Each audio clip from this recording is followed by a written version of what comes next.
Hi guys, এতিয়া 9 বাজিছে আৰু আমি আহি গ'লো পাকঘৰলৈ আৰু বনোৱাৰ বাবে এইবোৰ যোগাৰ কৰি লৈছোঁ।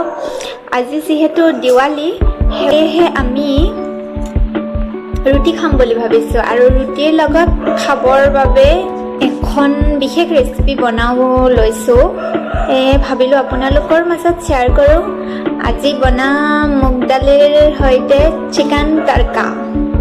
এয়া সৰু সাইজৰ আলু এটা কাটি লৈছোঁ। এয়া হ'ল ধনিয়া পাত আৰু এয়া মিডিয়াম সাইজৰ বিলাহী এটা লৈছোঁ আৰু এয়া পিঁয়াজ সৰু সৰুকৈ কাটি লৈছোঁ আৰু এয়া কেঁচা জলকীয়াই আছিল কিন্তু শুকাই গৈছে, শুকান জলকীয়াই হৈছে। এয়া দুটা শুকান জলকীয়া আৰু এয়া হ'ল ইলাচি দুটা আৰু এয়া আদা আৰু নহৰু একেলগে পাতাত বটি পেষ্ট বনাই লৈছোঁ আৰু এয়া মুগ দালি আৰু অকণমান বুটৰ দালিও আছে কেইটামান, বেছি নহয় আৰু। এয়া 2 ঘণ্টামান তিয়াই থৈছিলোঁ, এতিয়া ভালদৰে ধুলোঁ আৰু এয়া আগতীয়াকৈ মাংস ভাজি থৈছোঁ। এতিয়া আমাৰ কেৰাহীটো গৰম হৈ গৈছে আৰু এতিয়া ইয়াত আমি মিঠাতেল দি দিলোঁ। আপোনালোকৰ নিজৰ জোখমতে দিলেই হ'ল। তেলটো গৰম হোৱাত ইলাচি দুটা দি দিলোঁ, গোটা জিৰা অকণমান দি দিলোঁ। আপোনালোকে যিমানটো খায় সিমানটো দি দিলেই হ'ল আৰু। ইয়াত জলকীয়া দুটা তিনি ভাল কৰি দি দিলোঁ। তাৰপিছত আলুখিনি দি দিলোঁ।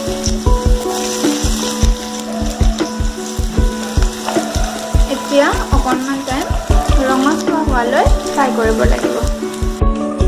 এতিয়া আলুখিনি অকণমান ভজা হৈ গৈছে, এতিয়া হালধি দিলোঁ।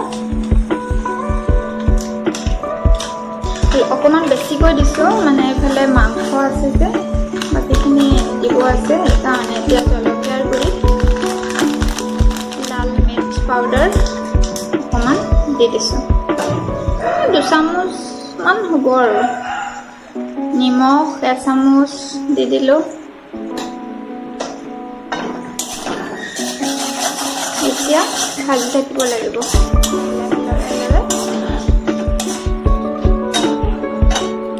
এতিয়া আমি দিম মিহিকৈ কাটি থোৱা বিলাহীখিনি,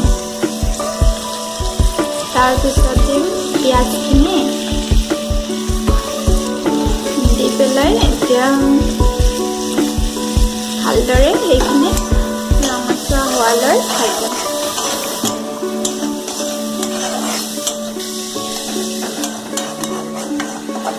এতিয়া ঢাকনি দি অকণমান সিজিবলৈ দি থৈ দিম। এতিয়া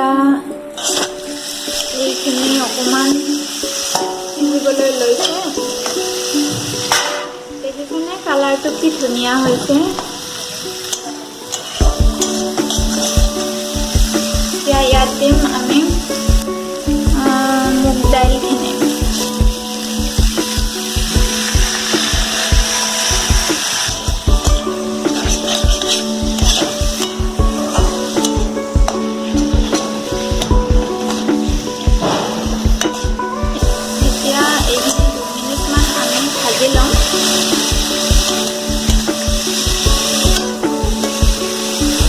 এতিয়া আমাৰ এইখিনি 2 মিনিটমান ভজা হৈ গ'ল, প্ৰায় এটা হ'বলৈ লৈছে। তাত আমি আদা নহৰুৰ পেষ্টটো দি দিলোঁ আৰু 1 মিনিটমান এইখিনি লৰাই লওঁ।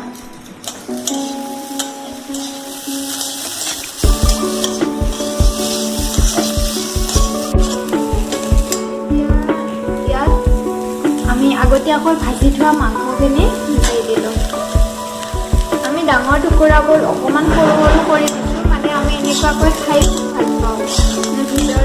ভিতৰটো ভজা খাই যে সেইকাৰণে। এইখিনি 2 মিনিটমান ভাজি লৈ এতিয়া কুকাৰত দি দিলোঁ। এতিয়া মাংসখিনি গোটেইখিনি বস্তু ভজা প্ৰায় হৈ গ'ল। আমি এতিয়া এফালে কুকাৰটো ৰেডি কৰিছোঁ আৰু লাহে লাহে ভজা বস্তুখিনি কুকাৰত দি দিলোঁ। এতিয়া এইটো গ্লাছৰ জোখেৰে 1 গিলাচ দিলোঁ আৰু এইটো গ্লাছৰ জোখেৰে আধা গিলাচ আকৌ ইয়াতে এড কৰি দি দিম। টোটেল পানী দিলোঁ 1.5 গিলাচ।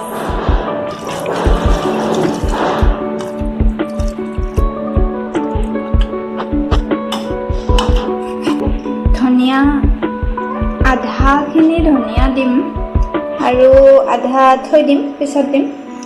আধা ধনিয়া দি দিলোঁ, কাটি থোৱা ধনিয়াখিনি। আৰু এতিয়া 5-6টামান হুইচেল অহালৈ ঢাকনি মাৰি থৈ দিলোঁ।